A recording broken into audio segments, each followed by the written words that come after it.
So, Kash, I've been watching One Day in America, this, frankly gripping, unbelievable documentary that National Geographic made, 6-part series. I think I've watched 4 of them now.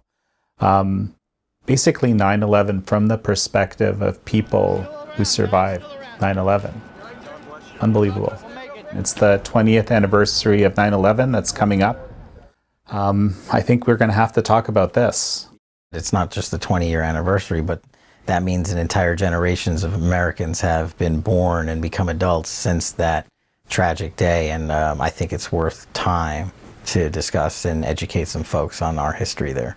I guess a lot of people remember where they were when this was happening. I remember where I was. I was actually in Edmonton, Alberta, Canada, kind of in the midst, or what ended up being towards the end of a degree that I was doing there. I just couldn't believe what I was seeing. But at the same time, I was a bit distant from it compared to certainly New Yorkers, but never mind,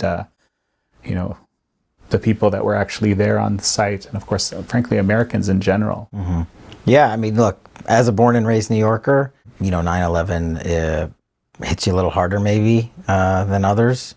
Where was I? I was a senior at the University of Richmond in my college dorm room with my roommates, and we had on one of those old televisions with the big boxes, and we got messages in those days on the computer to turn on the TV, and it was 8 o'clock in the morning, and we turned it on, and that's where we saw the coverage of that day. And as a 21, 22-year-old kid about to graduate college, it was surreal, is putting it mildly, and also just completely tragic. But being a New Yorker, then your mind runs to the people you grew up with, family and friends. It was not something that you can prepare for. Yeah, I've gone through 4 of the 6 of the, I guess you could call it a mini series of this One Day in America documentary, told through the eyes of these people that you're describing, a few of the first responders that actually survived. There weren't many of them, that many of them perished. One person I just started watching was one of only 14 people that survived the collapse of both towers. And I don't fully understand entirely what that means even. So I think I know who you're talking about, and what he's saying, he was one of 14 people who survived the collapse of the Marriott building next door, next to the towers that was connected to One World Trade. I see. Yeah. Luckily, because of the first responders, as everybody was running out of One World Trade, these heroes were running in.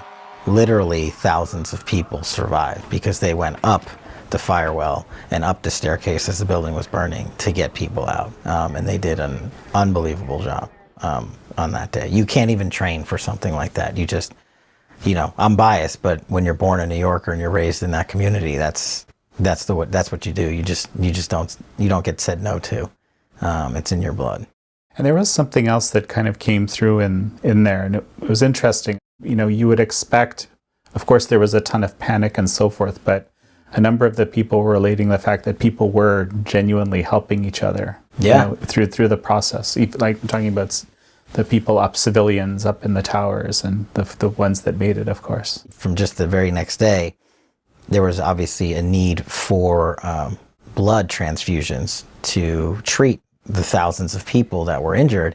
And the hospitals literally were turning away people who were willing to donate blood because they said they had all they needed the next day. To me, that was just a tribute to how America responds, not just our law enforcement and our first responders, but the civilians who responded and just said, how can we help? And that's how they immediately started helping. It was one of those things that you just remember and it never leaves you.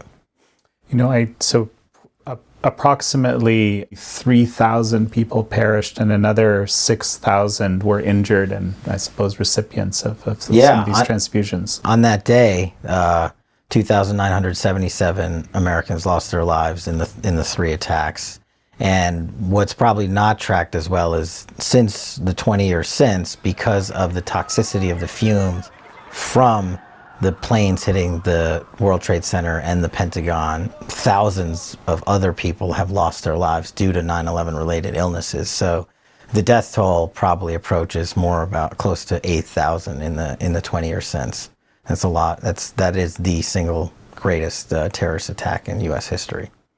So let's kind of dive into the past a little bit here. Like essentially everything that kind of led up to 9/11. This is something that we've been discussing. Absolutely, and look, that's why I think this is so important. 9/11 didn't happen on 9/11. 9/11 was in the works and being planned for years. And I would take us back to the first World Trade Center bombing in 1993 by this guy called Ramzi Youssef. And that was a car bomb or a van bomb that exploded underneath one of the World Trade Centers in the parking garage. And thankfully, the buildings did not collapse and there was not a significant loss of life. But that was one of the first terrorist acts in New York City. And then if you go 5 years down the road to 1998, there were the twin embassy bombings of the U.S. embassies in East Africa, in Kenya and Tanzania, where hundreds of people were killed, including U.S. citizens who were serving in those embassies. Both of those attacks were engineered by people who would either affiliate later with Osama bin Laden, who is obviously the 9/11 architect, or folks that he helped train. But back in the 90s, Al-Qaeda wasn't the Al-Qaeda that we would come to know in 2001. Osama bin Laden and this other guy named Ayman al-Zawahiri, his deputy, were building this terrorist organization, originally first by setting up shop in Sudan, and then later Osama bin Laden would move to Afghanistan, where he would link up with the Taliban, and also there they would allow Al-Qaeda to become an international terrorist organization, or that was their plan. And 9/11 is sort of the culmination of it, unfortunately.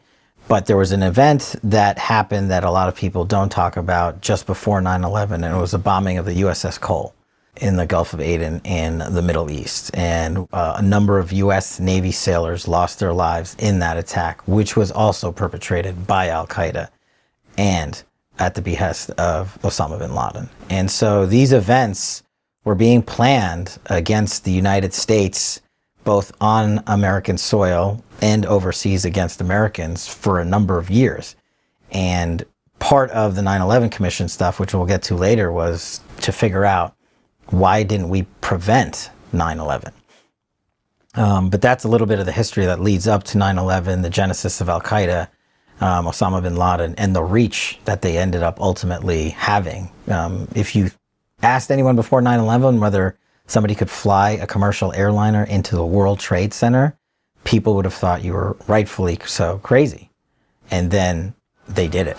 And the world stopped, and we had to rejigger how we protected this nation. And I think that was a process that took decades, and we're still tweaking it. So why was the USS Cole attack so significant? You said it's often overlooked, but important. Because it was another way that Al-Qaeda attacked America overseas. What they were showing in that attack was they could attack the United States military directly, and not just at home. They had done the 93 bombings in World Trade Center bombing. They had done the 98 bombings in Africa against the U.S. embassies. And just a quick reminder, U.S. embassies are American soil. They're just overseas. And they killed Americans. So they were showing their reach. And from their perspective, they were delivering a blow to the American military apparatus directly and killing American military service members. So I think they were unfortunately showing the measure of their resolve against America by attacking the Cole. And also why it's key is because so many individuals involved in the attack on the Cole were individuals associated directly with bin Laden and Al-Qaeda at that time. And it was just before the attacks on September 11th. So, as a little bit of, I guess, background also in terms of, the findings of the 9/11 Commission, the attacks on U.S. soil were planned well in advance, and it was obviously all done from U.S. soil. Yeah. So for 9/11 specifically, there were 19 hijackers that hijacked the 3 aircraft that struck World Trade Center, the Pentagon, and the airplane in Shanksville, Pennsylvania. And those hijackers, we would learn later from the 9/11 Commission, were trained directly at the behest of Osama bin Laden in places like Afghanistan and other regions in the Middle East. And then they had to be sent to America. These individuals boarded domestic flights. All of these flights were domestic flights. American Airlines Flight 11 that crashed into the North Tower. 4 flights.